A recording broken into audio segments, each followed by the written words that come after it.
Tom Beckius, and this meeting is subject to the Open Meetings Act, and a copy of that is framed in the back of the room. For the meeting, the clerk will call each item on the agenda, and a staff member will then present on each item, after which we will take public comment.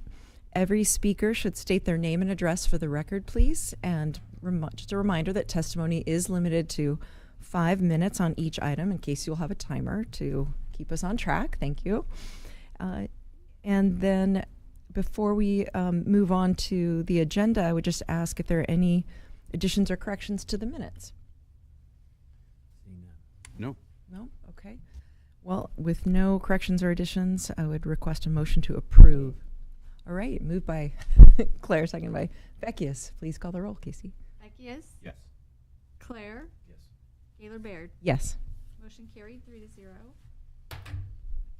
The next item is approval of the payment register for August through October 2024 and review of the expenditure report as of October 31st, 2024.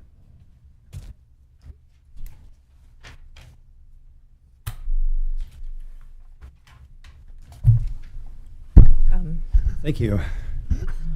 Good morning, members of the West Haymarket JPA. My name is Joe Donlinger, and I am the treasurer of the West Haymarket JPA as of December 9th. Congratulations. Thank you. So included in the agenda is a review of the payments in the past 3 months. The total of the payment register is approximately $4.2 million in disbursements over the period from August 1st through October 31st. Some of the major items in the payment register include $750,000 to the District Energy Corporation, $450,000 for parking management, $320,000 for IPTV upgrades, and $150,000 for the basketball court replacement. All of these items were included in the approved budget. And that is all that I have for my summary of the payment register. Any questions for Mr. Donlinger? Are you going to go through the other parts of the occupation tax summary as well as any overall general financial condition stuff, or is that all your report? That's all I had for the report. I do have a note on the occupation tax that we're collecting at a projection of closer to where we were at 2045 in the original projections. But I don't have any more on the occupation tax in that. So I was gonna inquire, assuming all of these items are spent and are approved and paid, what impact does that have on our current numbers? I asked Steve about this the other day. In other words, this has a fiscal note, I believe, of around $4 million. Okay. What's the impact of that? Just to show the financial condition of the arena. Yeah, David told us the cash balance, it was in the $40 million range. All the items are in the budget, on budget. And like Joe mentioned, our occupation tax is doing extremely well. We're collecting the amount of money that we were thinking it'd take till 2045 to collect. So the JPA is in excellent financial condition. And so after we spend these, we've got some principal payments coming up. Right. And shouldn't be any issue with the cash position we're in to be able to pay those bond conditions. I believe last meeting too, or maybe a few meetings ago, we discussed that if we didn't take in another dime from the public from the occupation tax, that our financial condition would enable us to pay this year's bond payment and I believe next year's, right? Yeah.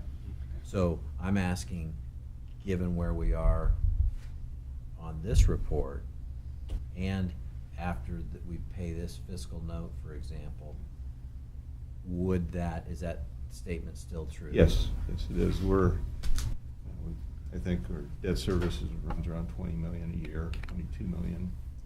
So with our cash balance, if we didn't take in another penny, we'd still be able to make those payments. In fact, Pay this $4 million plus pay the next 2 bond payments plus interest, and we're still okay. yeah, we pay interest once or twice a year, pay principal once a year Okay. on our bond issues.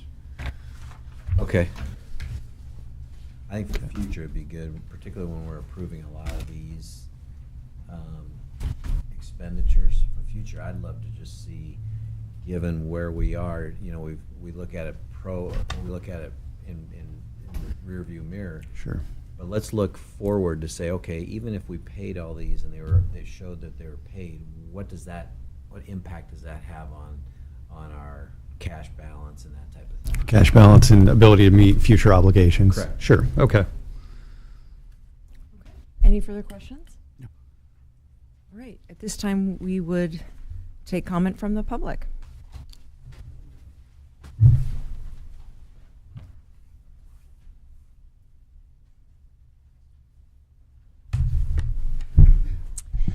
Jane Kinsey with Watchdogs. So, I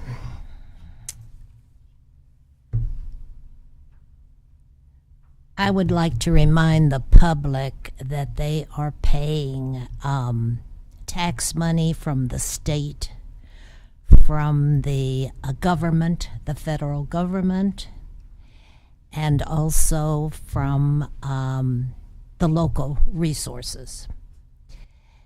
So if you're flush with money,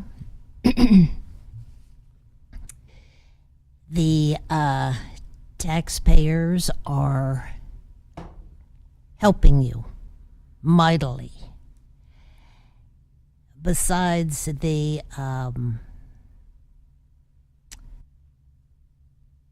other sources that you have. Now, has the district energy gotten any more people to help them with that? Help them. Yeah, we're just going over the payment register right now, so I think we could have staff get back to you about district energy concerns offline. On the next?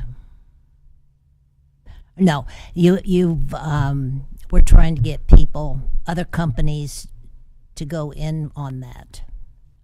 We could get you some more information about the participants in the District Energy Corp. We obviously it is relevant that we have a payment there on this payment register, but in terms of the system itself, we aren't prepared to have a presentation. You don't on have today, that. but we'd be happy to get you information. Okay. So it looks like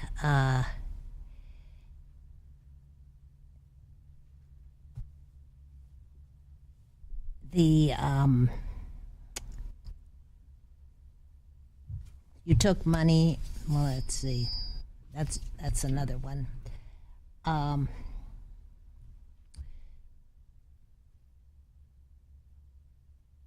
So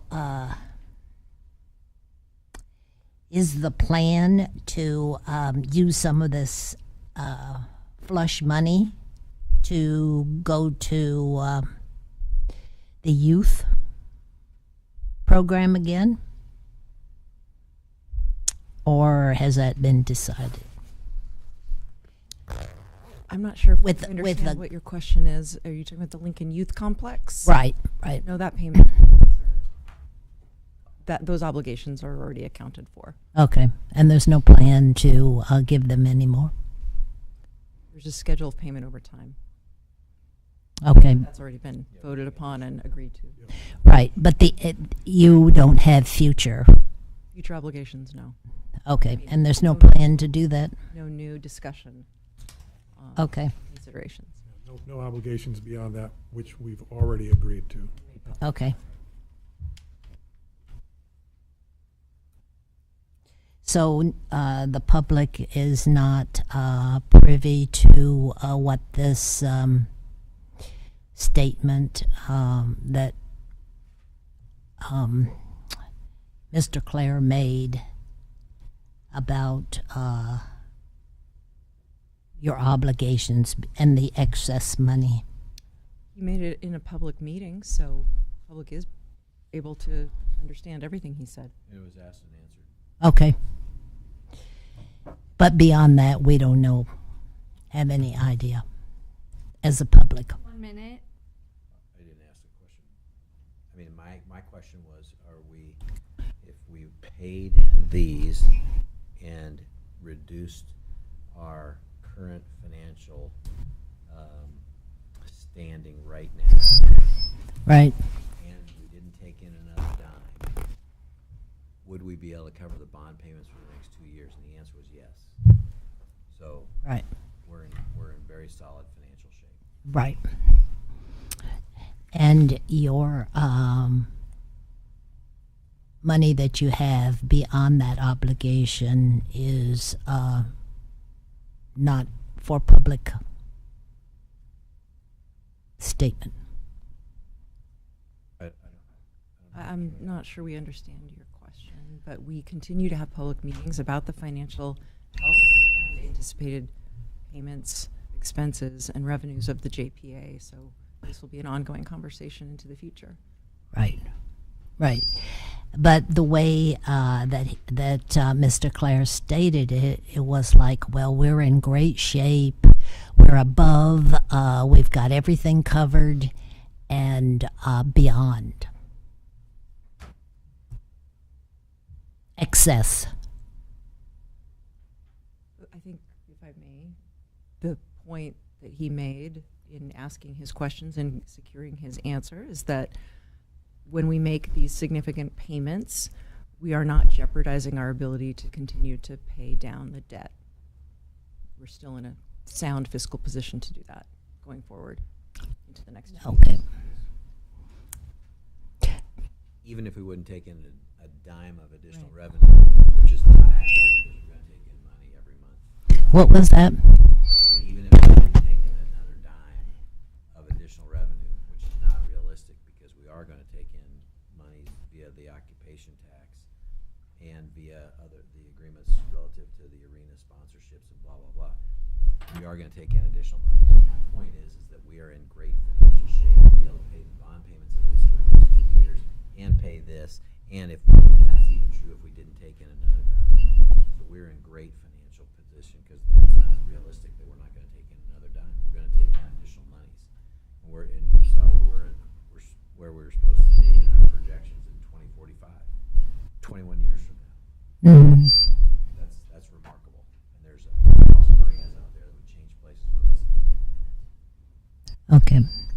So the implication then is that everything's covered into even the future or the projection of the future.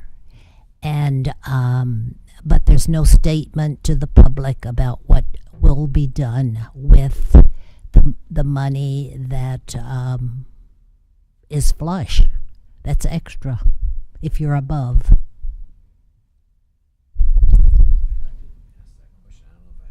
still don't understand. Well, are you saying that we're ahead in what we expected to pay? Everything is great, right?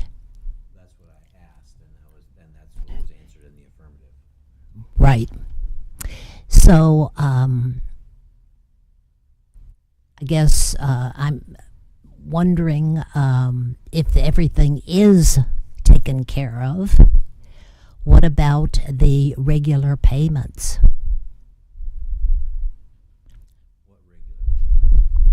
For your bonds and for your other obligations? That's what we talked about. That's what I asked. And I asked him if we don't take in a dime, Okay. that at least for the next 2 years, we got the bond payments covered. Right. What I'm saying there is, and that's not realistic because in the next 2 years we're going to take in additional occupation tax and sponsorship fees and other forms of revenue. It's Okay. not realistic. I'm saying if that all shut down, we at least got to cover the next 2 years. Right. So I'm sorry, Ms. Kinsey, but we would be happy to provide more information about this topic. If you could share your questions with our finance, the finance director for the JPA, because I think we've kind of done the best to explain it in this meeting. At this time, we take any other comments from the public on the payment register. Seeing none, would you entertain a motion? I'll move. Second? Moved by Claire, second by Beckius. Please call the roll. Beckius? Yes. Claire? Yes. Taylor Baird? Yes. Motion carried 3-0. Mhm. The next item is WH 24-43, resolution authorizing a withdrawal of one annual operational increment amount totaling $600,000 transferred from the Pinnacle Bank Arena account to the West Haymarket JPA account.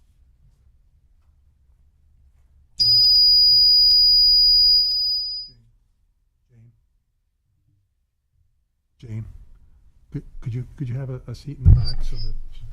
sure. So I have to walk up here every time? Yes, that's the way it typically is done.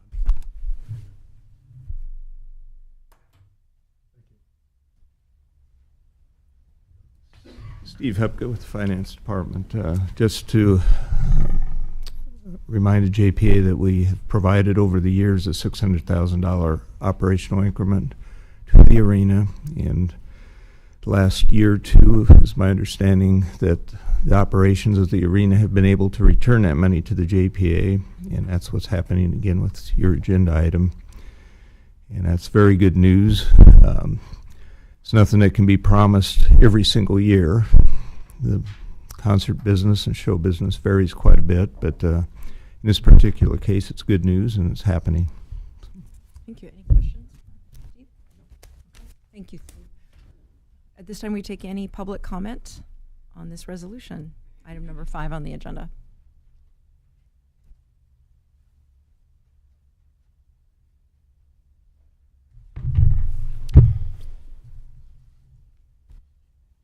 So, Jane Kinsey with Watchdogs. So the 600,000 is transferred this year, and it looks like there was no income posted, and for the arena. But there was $2 million that was given to the Pinnacle Bank Arena from the feds for COVID.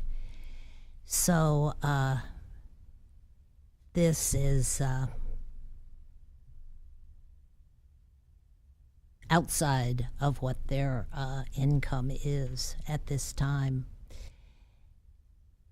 As far as we know, it was never put back into the Pinnacle Bank Arena as income. I've asked about that several times in the past. And the maintenance for the arena is quite high with the expenditures that are made today. So in essence, the JPA continues to support the Pinnacle Bank Arena for its, not for its ongoing expenses, but for any kind of upgrades or making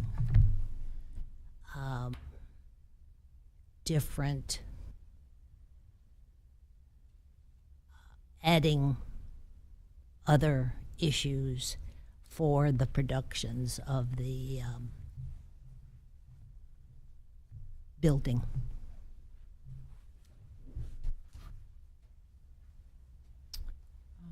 For the record, the structure of the JP is designed to help with the upkeep and maintenance, so that is something that's been an expectation set from day one. Any other further public comment? Seeing none, I'll move approval. Second. Moved by Beckius, seconded by Claire. Any further discussion? All right, please call the roll. Beckius, Yes. Claire, Yes. Gaylor Baird. Yes. Motion carried 3-0. The next item, bill number WH 24-44, resolution approving change order number 2 to the Western Specialty Contractors contract for Pinnacle Bank Arena ramp control joint repair and crack repair for an additional amount of $6,329. Chris Connolly, City Law Department. This has been an ongoing project, and it's the second and I believe what we expect to be the last of the change orders on this project for fixing and maintaining the ramp area. And so we would recommend approval. Any questions? All right, thank you. Would anyone like to comment on item number 6?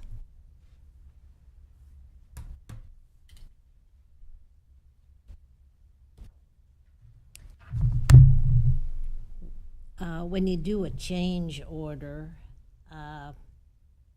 is that included in the original bid and price that was accepted, or is that added to it? It's added to it. It is, okay. And that's not necessary to be rebid? No. How does that work with is there a limit to a change order, or how do you work that? Well, there's lots of factors that go into deciding how to do a change order. But this is a small change that was related to the project, and that's what change orders are for. If there's an unforeseen circumstance that was not seen initially or anticipated initially, but it's related to the bigger bid that was already let, then a change order is asked for, and in this case is being, we're asking for approval, and it's for $6,329. Okay. When there is a change order, is there a limit as to how much? Is there a percentage, or can you go millions over? No, you wouldn't go millions over. I mean, that wouldn't be responsible, and we've never been in that situation where we've had a contract that was in 6 figures, which is where this contract started out at, and then ended up in the millions on a change order. Okay, so they can change it any way that they want? No, and this is beyond the scope of what this is about. We're asking for a change order here. We're not, and I've explained to you what this change order was about, and so that's all I have to say. So I can't ask about a change order? You can ask me about change orders, but not here at the meeting. If you wish to ask me outside of the meeting, I'll be happy to talk about it with you. Okay, any further comments?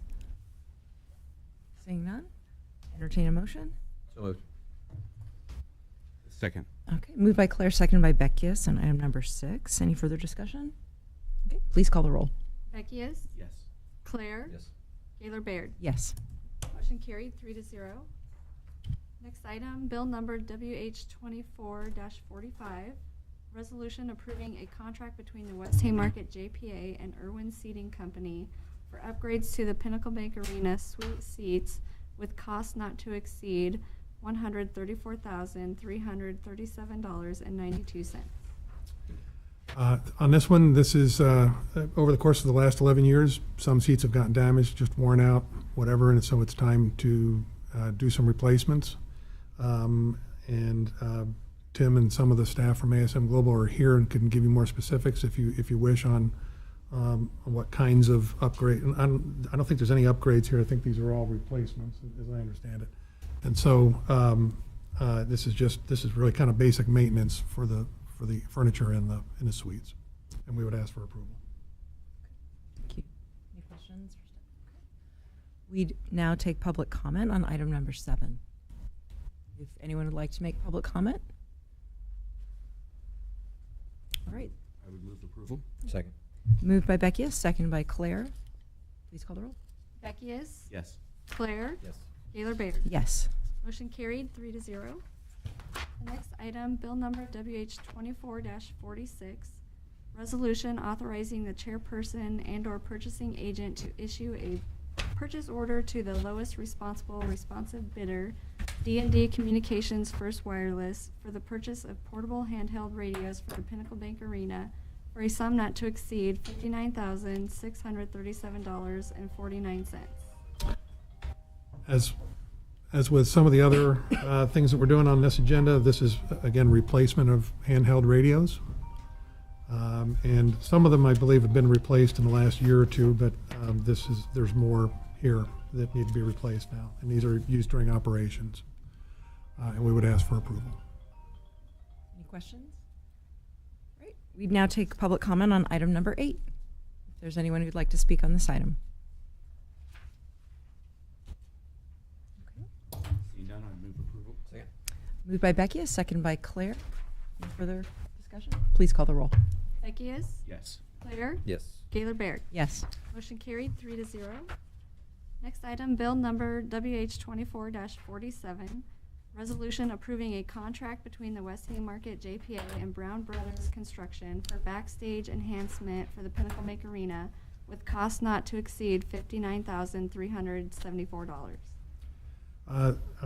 This is not exactly the project that I had described to each of you during our prep meetings. This is they're building a room that's been sort of vacant, I guess, or not used for many years, and so it's an opportunity to kind of turn it into a lounge area.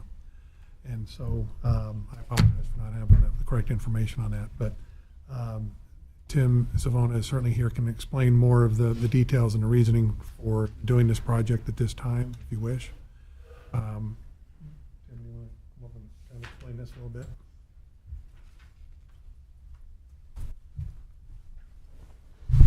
Hello, Tim Simone with Pinnacle Bank Arena. What this is we have a room backstage that's been vacant, as Chris alluded to.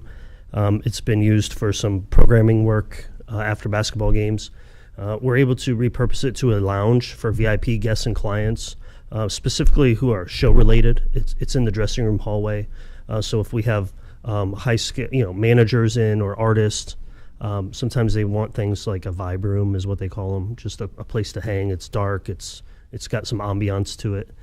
So being able to make something out of nothing here is a real opportunity, we think, for us, and something that will serve us well for many years to come for our concert related guests. I'd Oh, like a I vibe room want a as well. vibe room. You're welcome to come visit. Thank you, Tim. All right. Any questions for staff before we take public comment? No. Okay. At this time, we take public comment on item number 9.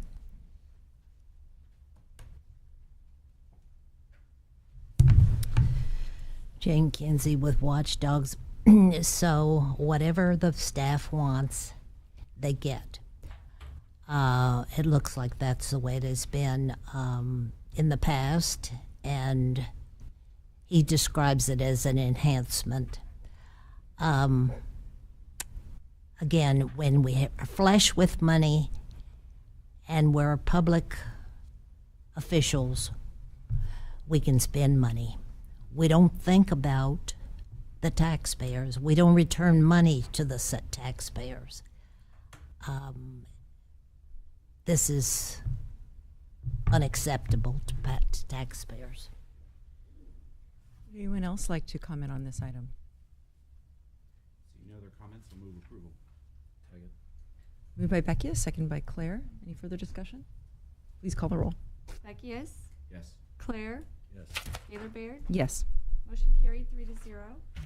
The next item is bill number WH24-48, resolution approving a unit price contract with MTZ Construction for a trash compactor solution at the Pinnacle Bank Arena for a total amount not to exceed $18,066.50. This is the initial trash compactor, I believe, that was in the building originally. And it has, amongst other issues, it has a leaking problem. Fluid and water will leak out into the truck dock area, which is near the door. Can sometimes freeze up, cause kind of a slippery condition, amongst other things. And so it's just another piece of equipment that is worn out and is needed for replacement. It needs to be replaced. So we would ask approval. Any questions for Chris? All right. Thank you. Would anyone like to speak on this item number 10? Move approval. Second. Moved by Beckius, second by Claire. Any further discussion? Please call the roll. Beckius, Yes. Claire, Yes. Gaylor Baird. Yes. Motion carried 3-0. Next item is bill number WH 24-49, resolution approving a fourth amendment to contract between the West Haymarket JPA and Interconnect DBA Interconnects to approve the acquisition and assignment of its rights and obligations under the contract to Interconnects LLC. Items 11 and 12 on here are kind of related to each other. They both relate to interconnects. They've been on our agenda several times here over the course of the last year for various amendments. This one, though, is Interconnect is basically changing their corporate name and assigning their rights to the new entity. The next one that we'll get to really gets more into just a renewal of the next year's cost to the JPA. But that's how they're related to each other, and we would ask approval. All right. Is there anyone who would like to speak on item 11? Seeing no one, move approval. Second. Moved by Beckius, second by Claire. Any further discussion? Please call the roll. Beckius, Yes. Claire, Yes. Gaylor Baird. Yes. Motion carried 3-0.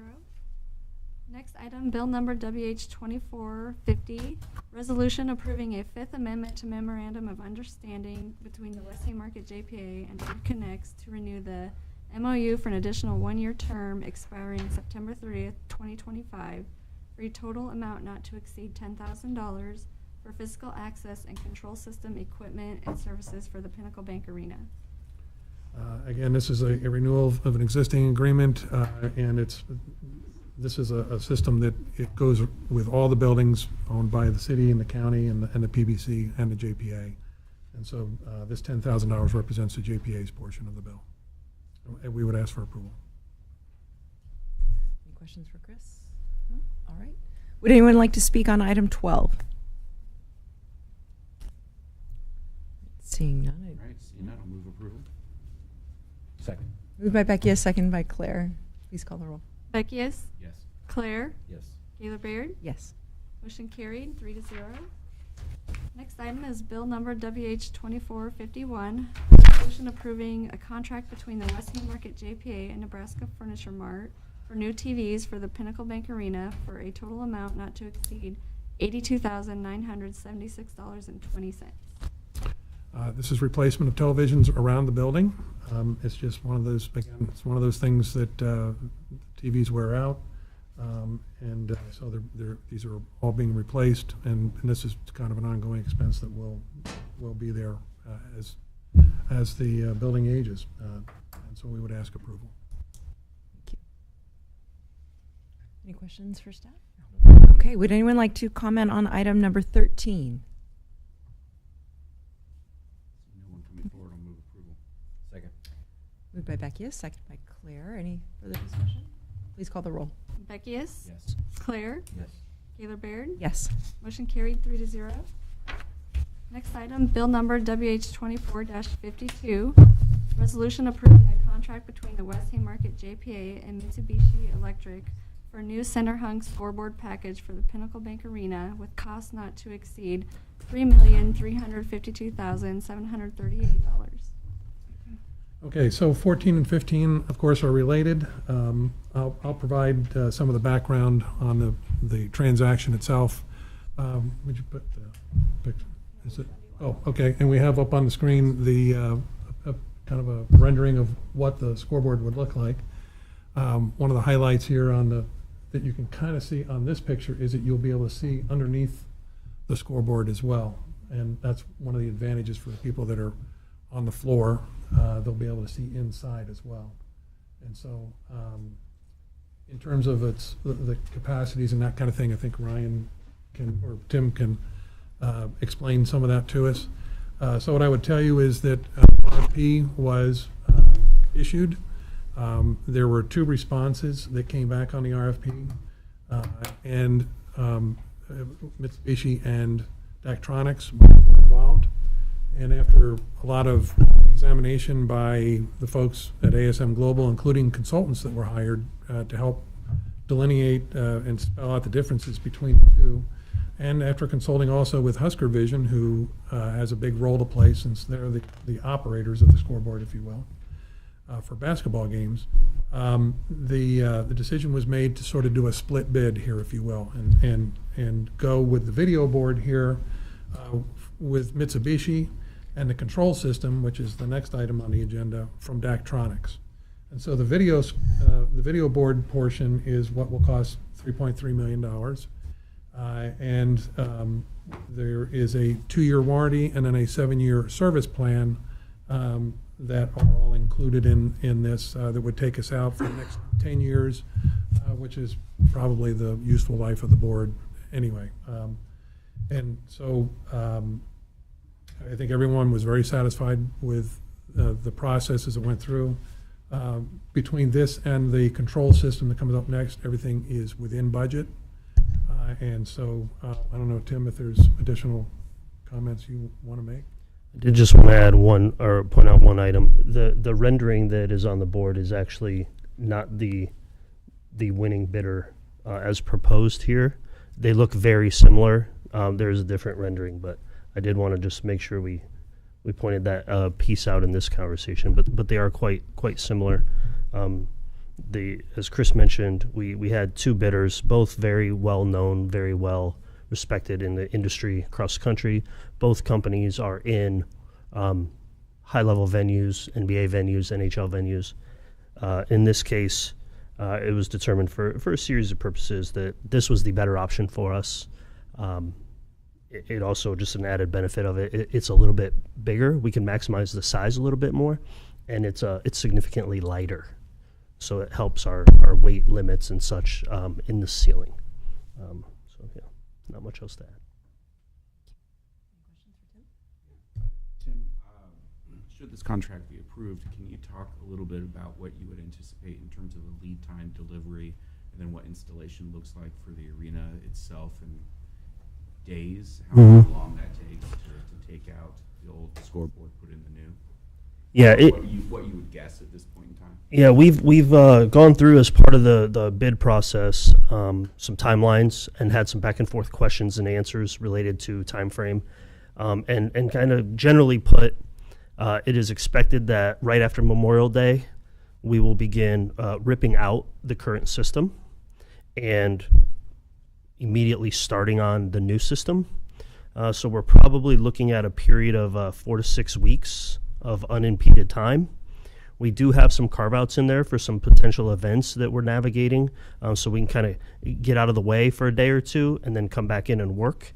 But there are points in the project where you can't just do that. You can't just put it in a closet and move on. So it'll be a collaboration, but as we sit here today, we do feel like we're going to have a 4 to 6 week window right off the jump to attack, and then we'll take like a week break, and then we'll have another 2 to 3 weeks of unimpeded time. And at that point, it is our understanding and our hope that everything is hanging, and from there, it becomes more of a problem-solving, troubleshooting, programming, some of those nuances, but no longer kind of in the way, so to speak.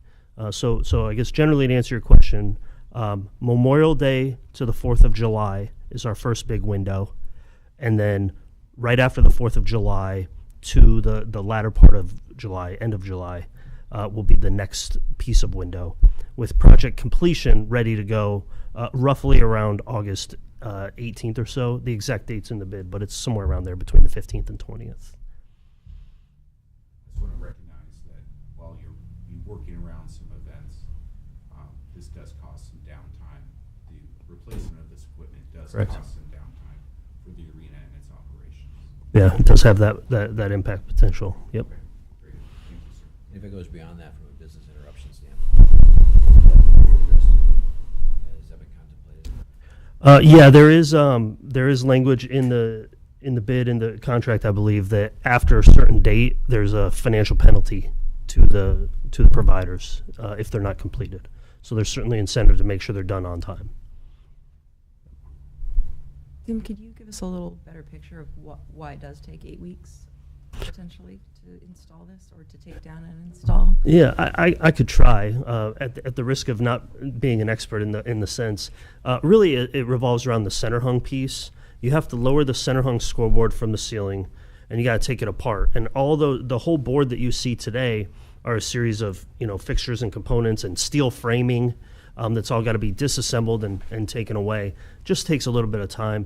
We believe that the demolition can be done in a window of 7 to 14 days, depending on exactly what the time frames are that are allotted.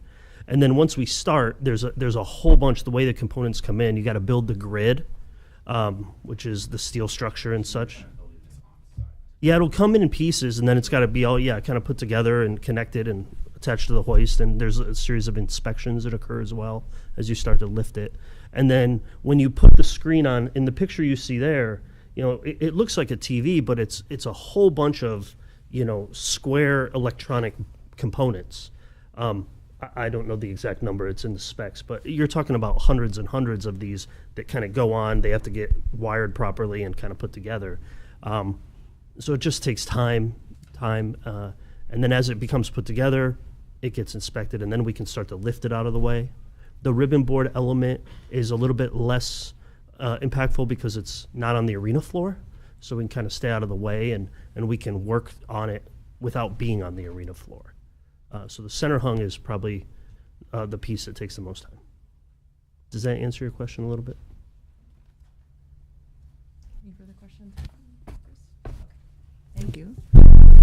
Would anyone like to speak on item 14?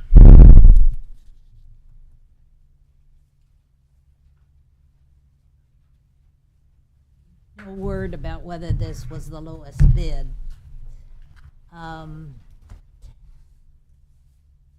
Overall, probably $5-6 million is being spent today for the arena. The whole project ends in 2045, and so taxpayers need to know that they will probably be asked to build another arena, and that, like the Pinnacle or like the Pershing, it's out of date, it's old, we can't fix it up. So you're handing a legacy of possible debt or desire to the taxpayers, to your children, to your grandchildren. This is sad situation.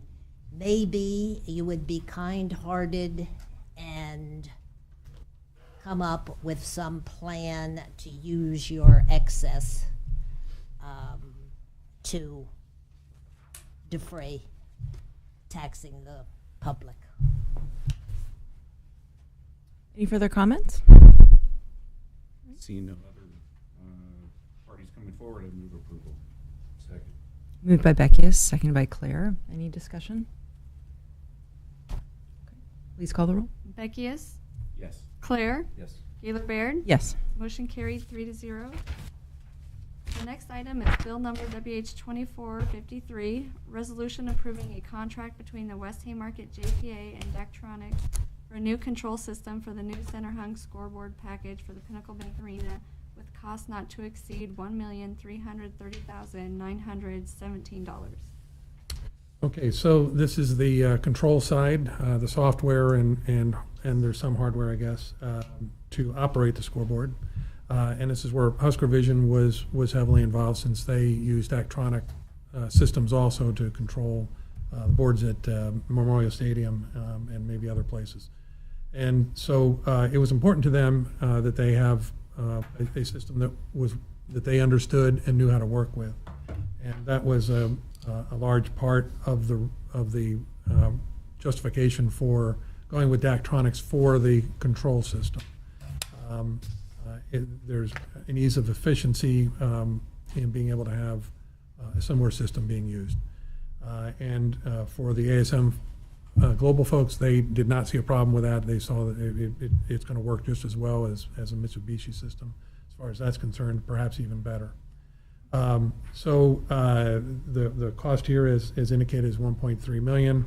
There is a 2-year warranty on it. There is not a service plan at this time. We intend to negotiate a service plan with them at the time that the 2-year warranty would expire. And that was as a result of the negotiations with Daktronics on this. And we believe that at the time that we begin to negotiate, we'll be able to get something done with them that will be able to cover the next years after that. And with that, I would ask for approval. Any questions for Chris? Okay. Would anyone from the public like to speak on this item, item number 15? All right, see no one coming forward, I'd move approval. Second. Moved by Beckius, second by Claire. Any discussion? Please call the roll. Beckius, Yes. Claire, Yes. Gaylor Baird. Yes. Motion carried 3-0. The next meeting date will be held Thursday, January 23rd, 2025 at 2:30 p.m. in council chambers. This time I entertain a motion to adjourn. To adjourn? Second. Moved by Beckius, second by Claire. And please call the roll. Beckius, Yes. Claire, Yes. Gaylor Baird. Yes.